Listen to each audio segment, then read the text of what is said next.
O Espírito do Senhor está presente para consolar.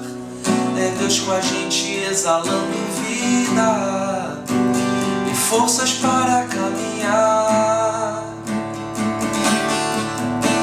O Espírito do Senhor está presente para consolar. É Deus com a gente exalando vida e forças para caminhar. E Ele nos ungiu para pregar libertação e quebrar cadeias, para restaurar o coração e anunciar o ano aceitável do Senhor, a fim de que se chamem, a fim de que se chamem, a fim de que se chamem carvalhos de justiça. O Espírito do Senhor está presente para consolar.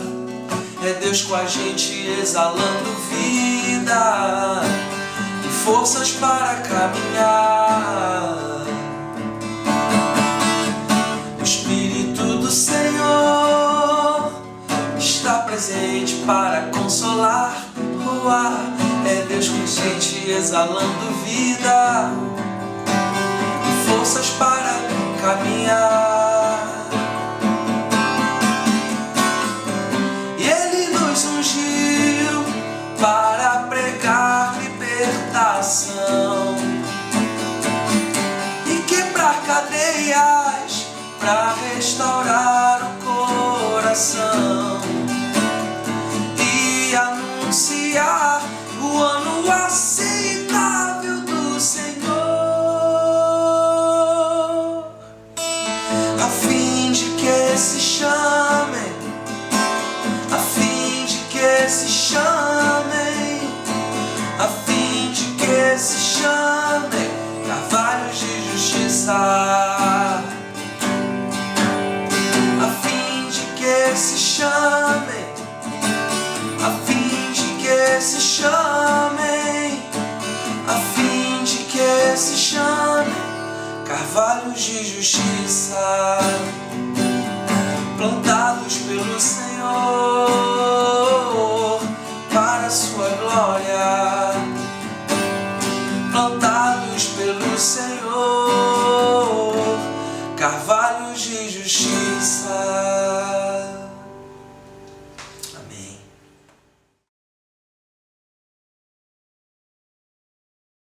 Olá, meus irmãos e irmãs da Igreja Batista do Caminho. É um prazer estar aqui com vocês mais uma vez, partilhando o Evangelho, partilhando das palavras de Jesus com gente tão especial para a minha vida, para a minha caminhada. Gratidão pelo convite, pela oportunidade de mais uma vez estar aqui com vocês. Bom, meu nome é Felipe dos Anjos, eu sou de São Gonçalo, no Rio de Janeiro. Estou morando aqui em São Paulo há um pouco mais de 3 anos e conheço a Igreja do Caminho já há bastante tempo e para mim é sempre uma alegria voltar aqui, mesmo que por esse tipo de mediação, né, por esse tipo de mídia, mesmo que à distância, para partilhar um pouco do Evangelho com vocês. Isso que eu tive a honra e a alegria de fazer algumas vezes presencialmente, outras vezes aqui virtualmente. É uma alegria voltar, então, a partilhar com vocês do Evangelho. Bom, eu gostaria de compartilhar uma passagem com vocês que se encontra na carta do apóstolo Paulo aos Gálatas, capítulo 3, um texto ou uma passagem muito famosa da nossa tradição e especialmente relevante para as nossas construções de solidariedade, para as nossas construções de fraternidade e generosidade no mundo cada vez mais plural, no mundo que acelera cada vez mais as suas demandas por reconhecimento e justiça social. Esse é um texto clássico, então, para essa nossa jornada de espiritualidade e para essa nossa jornada pastoral de acolhimento e também de serviço diaconal às diversidades e às pluralidades no mundo. Mas eu queria ressaltar aqui um dos usos contemporâneos que se faz, ou uma das leituras contemporâneas que se faz a esse texto, e apontar alguns problemas nessa leitura, tendo em vista compartilhar com vocês um desejo mesmo, um desejo de que a gente aprofunde cada vez mais a nossa percepção e a nossa experiência de que é na diversidade, é na pluralidade ou na superação das lógicas de inimizade, nas lógicas de segregação, que nós encontramos a maior manifestação do Espírito Santo de Jesus, a melhor manifestação da graça de Deus se dá aí, nesse lugar, nesse espaço entre nós, um espaço cada vez mais plural, um espaço cada vez mais diverso, um espaço cada vez mais livre de qualquer lógica de inimizade, de qualquer lógica de segregação. É com essa esperança no horizonte, é com esse desejo no horizonte que eu partilho essa palavra com vocês. Diz a carta de Paulo aos Gálatas, no capítulo 3, versículo 26 em diante, o seguinte: todos vocês são filhos e filhas de Deus mediante a fé em Cristo Jesus. Pois os que foram em Cristo batizados, de Cristo se revestiram. Não há, portanto, judeu nem grego, escravo nem livre, homem nem mulher, pois todos e todas são um em Cristo Jesus. Pois todos e todas são um em Cristo Jesus.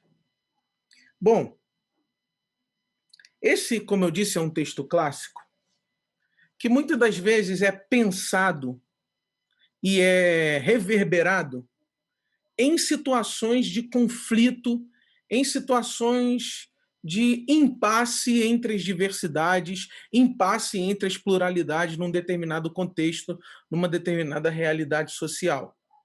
Esse texto sempre é evocado quando a gente tem um conflito para mediar, e um conflito muitas das vezes marcado pelas nossas identidades culturais, pelos nossos pertencimentos étnicos, pelas nossas construções ideológicas, políticas. Esse texto sempre vem à tona em ocasiões como essa. E existe uma certa leitura, que eu diria que é uma leitura fundamentalista desse texto, que evoca justamente essa passagem para dizer que nós não devemos nos preocupar, nós não devemos prestar as devidas atenções aos processos de identidade cultural, de identidade étnica, aos processos de reconhecimento político e social das diversidades, porque, afinal de contas, nós seríamos todos e todas um em Cristo. De forma, assim, bem genérica, de forma eu diria assim, não seria universal, mas seria uma forma idealista de pensar tanto as relações quanto a nossa própria participação do acontecimento messiânico de Jesus na história. Eles dizem, não, nós não devemos nos preocupar com a diversidade, nós não devemos nos preocupar com a multiplicidade, nós não devemos nos preocupar com a pluralidade, nem com nenhuma pauta de reconhecimento social e político das identidades, porque, afinal de contas, de forma meio transcendental, de forma metafísica, nós somos todos e todas um em Cristo. Existe uma certa leitura desse texto que é feita nessa direção, como se Deus, no fundo, estivesse cancelando as nossas singularidades, como se Deus, no fundo, estivesse anulando as nossas identidades étnicas, as nossas identidades culturais, sociais, as nossas construções de diversidade política, como se Deus, na verdade, não se importasse com nenhuma dessas movimentações e ele, na verdade, quisesse homogeneizar o mundo. Como se ele quisesse, de certa forma, colonizar o mundo à imagem do um. Como se ele estivesse construindo uma unidade de iguais. De forma, assim, a superar as nossas singularidades culturais, as nossas posições, as nossas construções. Essa é uma perspectiva negativa, eu diria, desse texto, que imagina Cristo, que imagina o Messias e a experiência de Jesus no mundo como uma experiência imperial. Ele, no fim e no fundo, vai nos colonizar, vai subsumir todas as nossas diferenças, todas as diversidades entre nós, vai ignorar solenemente as nossas posições e as nossas diferenças raciais, étnicas, sexuais, de gênero. Ele vai, no fundo, fingir que nenhuma dessas realidades existem e vai construir uma identidade só, uma identificação só, quase que como um Cristo fascista. Um Cristo fascista que é incapaz de lidar, que é incapaz de reconhecer a pluralidade do mundo, a diversidade do mundo, porque, afinal de contas, nele, nessa abstração messiânica, nessa abstração cristológica, nele não haveria mais judeu, nem grego, nem nenhuma outra diferença resultante das nossas posições, das nossas decisões, dos nossos pertencimentos, das nossas ancestralidades. Uma leitura desatenta desse texto nos leva justamente para esse lugar. Mas quando nós conhecemos com um pouco mais de profundidade os dilemas que a carta de Paulo aos Gálatas que a carta de Paulo aos Gálatas está trabalhando, com uma série de dilemas, quando a gente entende isso e faz uma leitura mais atenta disso, a gente percebe que é justamente o oposto, que é justamente num mundo onde as identidades, onde as identificações, onde os pertencimentos, onde as ancestralidades, as tradições, é justamente num mundo onde as tradições, fiquemos com essa expressão, onde as tradições são utilizadas, são agenciadas para a produção de mecanismos de segregação, para a produção de mecanismos de guerra, para a produção de políticas de inimizade, é justamente num mundo como esse, é justamente para um mundo como esse que a manifestação messiânica de Jesus, a manifestação libertadora de Jesus faz toda a diferença. No contexto da carta de Paulo aos Gálatas, é essa tensão. O apóstolo está em tensão com uma comunidade, com uma corrente de uma comunidade que chega a acreditar que deve transformar toda a diversidade do mundo, toda a pluralidade no mundo, deve transformar essa diversidade, essa pluralidade em algo idêntico. Ou seja, deve utilizar as suas práticas religiosas, as suas práticas culturais, como uma forma de capturação de toda a diversidade do mundo e transformação dessa diversidade do mundo em algo idêntico. Idêntico a si. Esses judeus da circuncisão com o qual o apóstolo Paulo está desenvolvendo uma espécie de uma disputa interpretativa, uma disputa hermenêutica, uma disputa teológica, esses judeus da circuncisão acham que, para a participação da experiência libertadora de Cristo e do Messias, as pessoas tinham que se transformar finalmente em judeus. Elas tinham que passar pela circuncisão, elas tinham que ser adentradas, inseridas num modo judaico de ser e de viver. Elas deveriam ser inseridas numa certa tradição religiosa para assim pertencer à experiência messiânica, para assim se identificar, experimentar a libertação messiânica. E aí o apóstolo Paulo vai dizer, não, as pessoas não precisam se converter a uma tradição específica, as pessoas não precisam se submeter a uma certa política identitária religiosa, as pessoas não precisam se converter ao mesmo, se converter ao idêntico, se converter ao próprio. As pessoas não precisam ser iguais a vocês para participarem da experiência do Messias, para participarem da experiência de Jesus. O Messias necessariamente excede, o Messias necessariamente extrapola os códigos produzidos por cada cultura, por cada identidade, por cada posição específica. Mas isso não significa que ele ignore cada postura específica. Isso não significa que ele anule cada postura específica, cada identidade específica.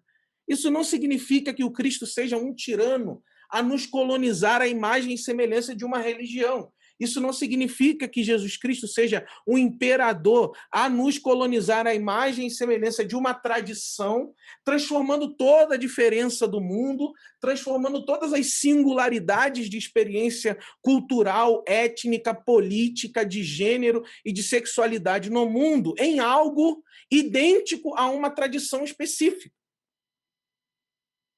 Então, quando Jesus está dizendo, ou quando Paulo está dizendo, não há judeu e não há grego, ele não está subsumindo a especificidade de cada uma dessas tradições. Ele está dizendo, você que é judeu, não tente converter o grego à sua tradição. Você que é grego, não tente converter o judeu à sua tradição. Você que é evangélico, não tente converter o outro à sua tradição religiosa, porque a experiência messiânica de Jesus necessariamente extrapola cada uma dessas posições, necessariamente independe de cada uma dessas posições, mas mais do que isso, a experiência messiânica de Jesus é capaz de produzir solidariedade entre essas posições. Aqui está o grande anúncio do Evangelho. O grande anúncio do Evangelho é que essas posições específicas, singulares, essas identidades, essas construções singulares, específicas, elas não precisam mais entrar em posição de guerra, em formação de guerra, em política de inimizade uma contra as outras. Quando Paulo está dizendo não há judeu, não há grego, é como se ele estivesse dizendo, olha, não há judeu, não há identidade, não há tradição, no sentido de que a tradição não deve haver mais, existir mais como forma de produção de violência, produção de morte, produção de guerra contra a outra tradição, contra a diferença do outro. Não há judeu nesse sentido. Não é que não há judeu no sentido histórico, no sentido identitário. Não é que não há judeu no sentido sociológico. Não é que não há judeu no sentido político. É que não há judeu, não há próprio, não há mesmo, não há identidade como legitimação de guerra transcendental, de guerra mítica, de guerra espiritual, de guerra santa. Não usem a tradição de vocês, não liguem a tradição de vocês a um nível messiânico, a um nível transcendental, a ponto de pensar que a tradição de vocês é o único caminho para a experiência messiânica de Deus em Cristo. É nesse sentido que não há judeu. É nesse sentido que não há grego. No sentido de que uma identidade específica, uma identificação específica, ela não está necessariamente ligada à eternidade, a ponto de que todas as outras, todas que não são ela, são automaticamente tratadas como demoníacas, são automaticamente tratadas como estranhas, são automaticamente tratadas como inimigas. Essa é a lógica central, estruturante dessa carta. Você, judeu, seja judeu. Faça as suas práticas. Faça os seus ritos. Seja quem vocês são. Aí, entre vocês. Celebrem a sua diversidade interna. Celebrem a sua pluralidade de interpretações. Celebrem as suas tradições, celebrem os seus ritos. Sejam felizes entre vocês, mas não arroguem-se. Não pensem de si mesmos mais do que o que vocês são mesmo. A ponto de saírem pelo mundo, colonizando o mundo, à imagem e semelhança do que vocês são. Não queiram circuncidar o outro.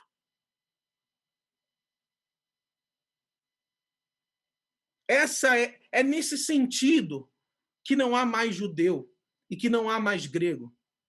Porque a experiência messiânica de Jesus, ao reconhecer essas especificidades, ao valorizar essas especificidades,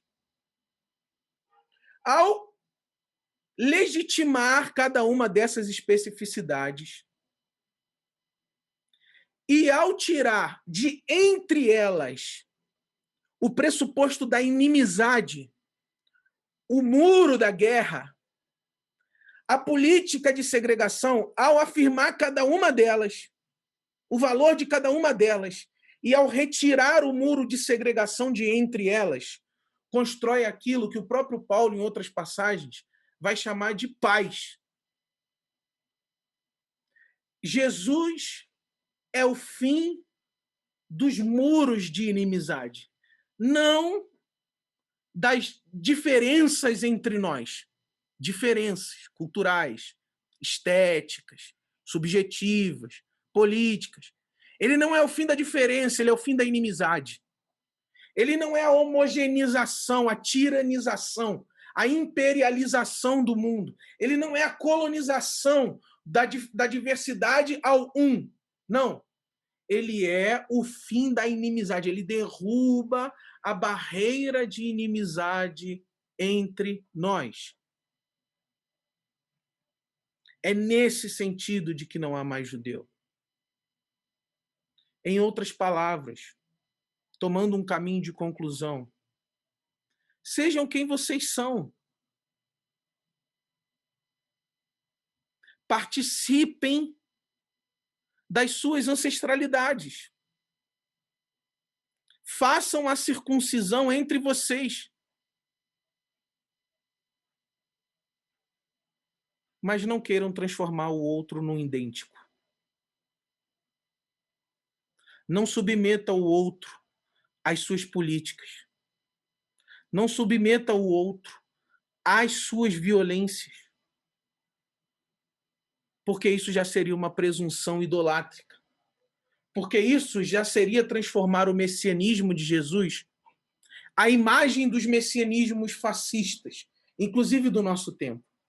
Isso já seria transformar o messianismo de Jesus à imagem das políticas de inimizade, dos fascismos cotidianos dos nossos dias. Dias nos quais testemunhamos a ascensão de práticas religiosas que querem circuncidar o outro, estabelecer controle político e religioso sobre o corpo do outro. Vocês querem circuncidar o outro, e aí está o pecado. Aí está o erro. Vocês querem transformar o outro em evangélico. Aí está o erro. Vocês querem transformar o outro em cristão. Aí está o erro. Vocês deveriam viver as práticas, os caminhos e as tradições de vocês de forma saudável, de forma justa, de forma desejante, libertadora, plural. Vocês deveriam viver quem vocês são, sem a pretensão de redução do outro à sua própria imagem. É nesse sentido que não há judeu, não há grego. No sentido de que as identidades e identificações culturais, étnicas, políticas, raciais, de gênero, de sexualidade, todos esses significantes que nós construímos, eles não devem ser mais construídos como marcadores de segregação ou fatores de inimizade. Essas identidades que existem no concreto, no real, no social, no político, elas deixam de operar. Uma vez batizadas no Messias, elas deixam de operar como políticas de inimizade e morte. É este efeito de morte, este efeito de inimizade que a proposta messiânica de Jesus interrompe.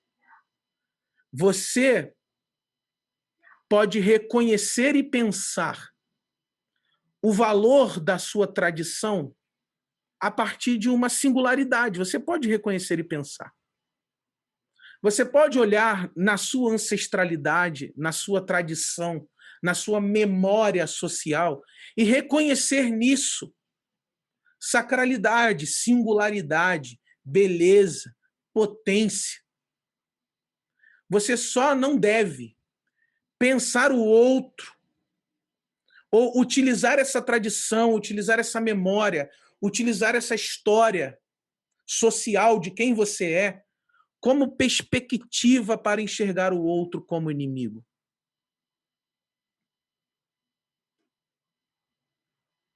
A circuncisão, que é esse ícone tradicional do texto que nós lemos, ele é o nexo de todo o problema dessa carta de Paulo aos Gálatas. A circuncisão,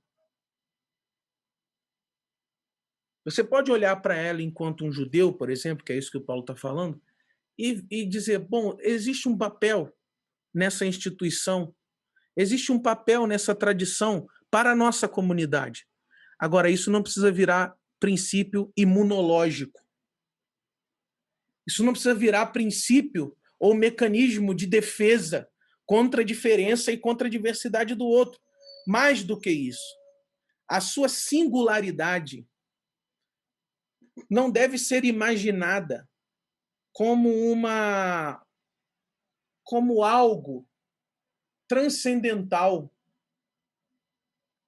como algo metafísico, a ponto de que, por causa dessa singularidade cultural, você entre numa guerra ontológica, teológica, numa guerra sagrada contra o outro. É nesse sentido que Jesus é o fim da segregação. É nesse sentido que a espiritualidade de Jesus é o fim da segregação. É nesse sentido que o messianismo plural de Jesus, a universalidade plural de Jesus, é nesse sentido que a universalidade plural de Jesus destrói a inimizade, a segregação e a divisão. É assim que Jesus constrói paz. Ele não constrói paz como o império constrói paz. É isso que ele fala no Evangelho de João. Eu não dou a paz como o mundo a dá. A paz que o mundo dá pressupõe o aniquilamento da diversidade. Pressupõe a morte do plural. É uma paz que, por meio da militarização, da violência, por meio da arma, por meio da imposição, por meio da violência mítica, por meio da violência narrativa, por meio da violência racial, por meio da violência epistemológica, vai varrendo e aniquilando o outro. Essa é a paz do império. A paz de Jesus não. A paz de Jesus é a paz que gosta, é a paz que goza o plural, a paz que gosta e goza a diversidade e retira de entre as diversidades as políticas de segregação e de inimizade. Essa paz é capaz de transformar o mundo não mais num campo de guerra, mas num grande banquete, numa grande festa do prazer e da comunhão e da celebração da vida. Essa paz é capaz de baixar as armas que possivelmente existam entre as tradições, baixar as armas que existem e que são produzidas entre as cosmologias, as percepções de mundo, baixar as armas que existem entre, transformando ou redimindo o mundo de campo de guerra a festa da diversidade, comunhão das pluralidades, uma dança mesmo. Ao invés de um embate, ao invés de uma guerra, uma dança mesmo. Nesse sentido, não há judeu, não há grego. A título de indicativo para uma leitura sua futura, eu sugiro que o escravo e o livre, o homem e a mulher, esse não há escravo nem livre, não há homem nem mulher, ele seja percebido como derivações dessa problemática aqui de identidade, de cultura, de tradição mais fundamental. É porque dessa inimizade que existe, de uma inimizade que é legitimada com lógicas teológicas e transcendentais, é dessa inimizade que a gente vai produzir relações econômicas em desigualdade, em subalternidade, em escravização, e relações de sexualidade e gênero em subalternidade, em desigualdade, em escravização, em silenciamento. É por causa da nossa imaginação de uma violência ligada ao céu, por causa da presunção da nossa identidade filiada ao próprio Deus, é daí que nós vamos derivar os modelos econômicos, os modelos políticos, os modelos de sexualidade, os modelos de gênero, marcados por uma violência, marcados por uma escravização, marcados por uma subalternização. Então vamos pensar hoje que não há judeu e nem grego. Há judeu para o judeu, há grego para o grego, há evangélico para o evangélico. Para o outro, com o outro, amor, amizade, solidariedade, generosidade. Nunca imposição de si mesmo. Deus em Cristo, na pluralidade e na gentileza do Espírito, na sua multiforme graça, nos dê a experiência do fim da guerra.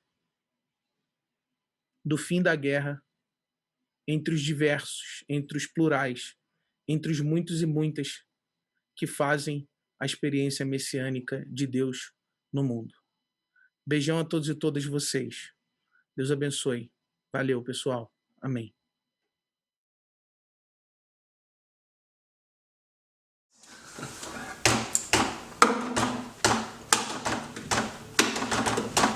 Sempre que eu estiver perdido, andando por um caminho errado,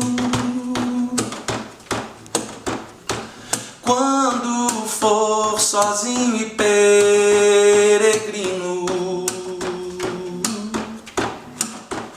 e sempre que eu estiver descalço, veja com seus olhos de cometa e sonda o meu coração. Guarde as luzes das estrelas dentro de um lampião, pra lumiar, lumiar, lumiar meus pés no chão.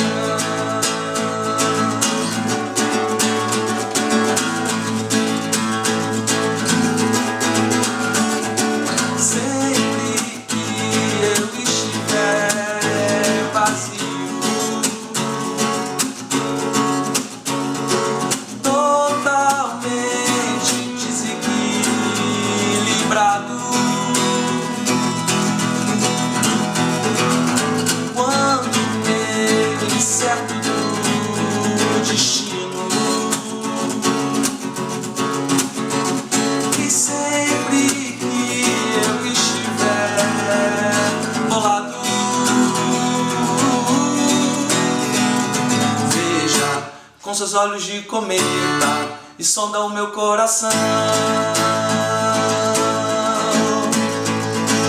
Guarde as luzes das estrelas dentro de um lampião, pra lumiar, lumiar, lumiar meus pés no chão.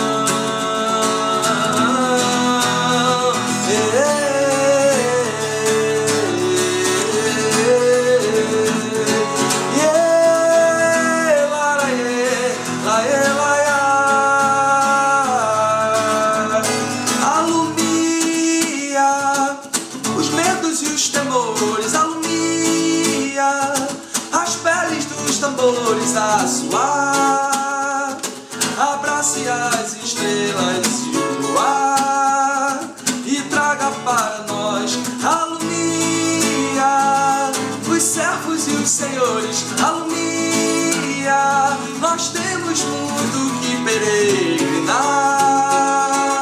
os moços e as moças a andar, são andarilhos de qualquer lugar. Com seus olhos de cometa e sonda o meu coração. Guarde as luzes das estrelas dentro de um lampião, pra lumiar, lumiar, lumiar meus pés no chão, pra lumiar, lumiar, lumiar meus pés no chão, pra lumiar, lumiar, lumiar, pra lumiar, lumiar, lumiar, pra lumiar, lumiar, lumiar meus pés no chão.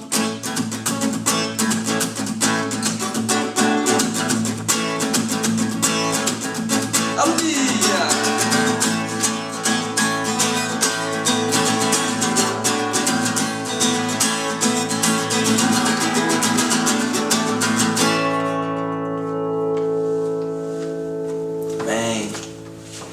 Que Deus nos dê direção, nos dê caminho, nos dê sentido, paz e esperança.